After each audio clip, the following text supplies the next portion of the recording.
प्रेम के बोल। एक गांव में एक मजदूर रहा करता था जिसका नाम हरिराम था। उसके परिवार में कोई नहीं था।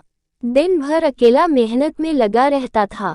दिल का बहुत ही दयालु और कर्मों का भी बहुत अच्छा था। मजदूर था इसलिए उसे उसका भोजन उसे मजदूरी के बाद ही मिलता था। आगे पीछे कोई ना था इसलिए वो इस आजीविका से संतुष्ट था। एक बार उसे एक छोटा सा बछड़ा मिल गया। उसने खुशी से उसे पाल लिया। उसने सोचा आज तक वो अकेला था, अब वो इस बछड़े को अपने बेटे के जैसे पालेगा। हरिराम का दिन उसके बछड़े से ही शुरू होता और उसी पर खत्म होता। वो रात दिन उसकी सेवा करता और उसी से अपने मन की बात करता। कुछ समय बाद बछड़ा बैल बन गया। उसकी जो सेवा हरिराम ने की थी उससे वो बहुत ही सुंदर और बलशाली बन गया था। गांव के सभी लोग हरिराम के बैल की ही बातें किया करते थे। किसानों के गांव में बैल की भरमार थी, पर हरिराम का बैल उन सब से अलग था। दूर दूर से लोग उसे देखने आते थे।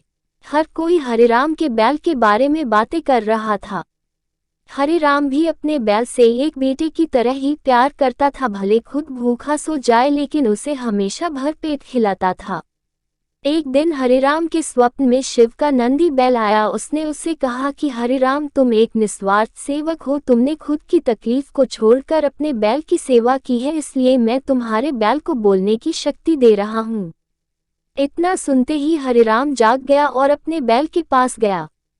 उसने बैल को सहलाया और मुस्कुराया कि भला एक बैल बोल कैसे सकता है। तभी अचानक आवाज आई, बाबा, आपने मेरा ध्यान एक पुत्र की तरह रखा है। मैं आपका आभारी हूँ और आपके लिए कुछ करना चाहता हूँ। ये सुनकर हरिराम घबरा गया। उसने खुद को संभाला और तुरंत ही बैल को गले लगाया।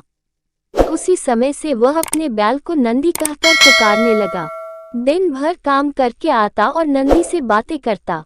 गरीबी की मार बहुत थी। नंदी को तो हरिराम भर पेट देता था लेकिन खुद भूखा सो जाता था। ये बात नंदी को अच्छी नहीं लगी। उसने हरिराम से कहा कि वो नगर के सेठ के पास जाए और शर्त रखे कि उसका बैल नंदी सो गाड़ी खींच सकता है और शर्त के रूप में सेठ से 1000 मुहरे ले लेना। हरिराम ने कहा, नंदी, तू पागल हो गया है। भला कोई बैल इतना भार वहन कर भी सकता है? मैं अपने जीवन से खुश हूँ, मुझे यह नहीं करना। लेकिन नंदी के बार बार आग्रह करने पर हरिराम को उसकी बात माननी पड़ी। एक दिन डरते डरते हरिराम सेठ दीनदयाल के घर पहुंचा। दीनदयाल ने उससे आने का कारण पूछा। तब हरिराम ने शर्त के बारे में कहा। सेठ जोर जोर से हंसने लगा। बोला, हरिराम, बैल के साथ रहकर क्या तुम्हारी मति भी बैल जैसी हो गई है? अगर शर्त हार गए तो 1000 मुहर के लिए तुम्हें अपनी झोपड़ी तक बेचनी पड़ेगी। ये सुनकर हरिराम और अधिक डर गया, लेकिन मुंह से निकली बात पर मुकर भी नहीं सकता था। शर्त का दिन तय किया गया और सेठ दीनदयाल ने पूरे गांव में ढोल पिटवाकर इस प्रतियोगिता के बारे गांव वालों को खबर दी और सभी को यह अद्भुत नज़ारा देखने बुलाया। सभी खबर सुनने के बाद हरिराम का मजाक उड़ाने लगे और कहने लगे कि यह शर्त तो हरिराम ही हारेगा। ये सब सुनकर हरिराम को और अधिक डर लगने लगा और उससे नंदी से घृणा होने लगी। वो उसे कोसने लगा, बार बार उसे दोष देता और कहता कि कहाँ मैंने इस बैल को पाल लिया, मेरी अच्छी भली कट रही थी, इसके कारण सर की छत से भी जाऊंगा और लोगों की थू थू होगी वो अलग। अब हरिराम को नंदी बिल्कुल भी रास नहीं आ रहा था।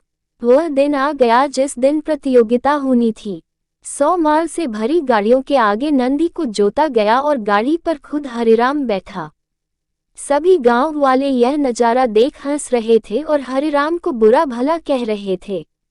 हरिराम ने नंदी से कहा, देख, तेरे कारण मुझे कितना सुनना पड़ रहा है। मैंने तुझे बेटे जैसे पाला था और तूने मुझे सड़क पर लाने का काम किया।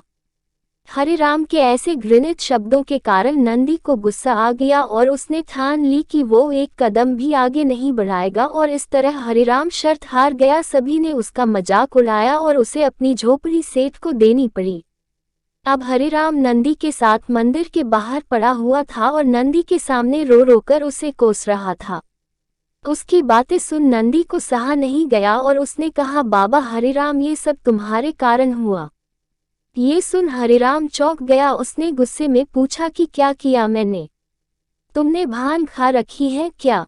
तब नंदी ने कहा कि तुम्हारे प्रेम के बोल के कारण ही भगवान ने मुझे बोलने की शक्ति दी, और मैंने तुम्हारे लिए ये सब करने की सोची, लेकिन तुम उल्टा मुझे ही कोसने लगे और मुझे बुरा भला कहने लगे। तब मैंने ठानी मैं तुम्हारे लिए कुछ नहीं करूँगा, लेकिन अब मैं तुमसे फिर से कहता हूँ कि मैं 100 गाड़ियाँ खींच सकता हूँ। तुम जाकर फिर से शर्त लगाओ और इस बार अपनी झोपड़ी और 1000 मुहरे की शर्त लगाना।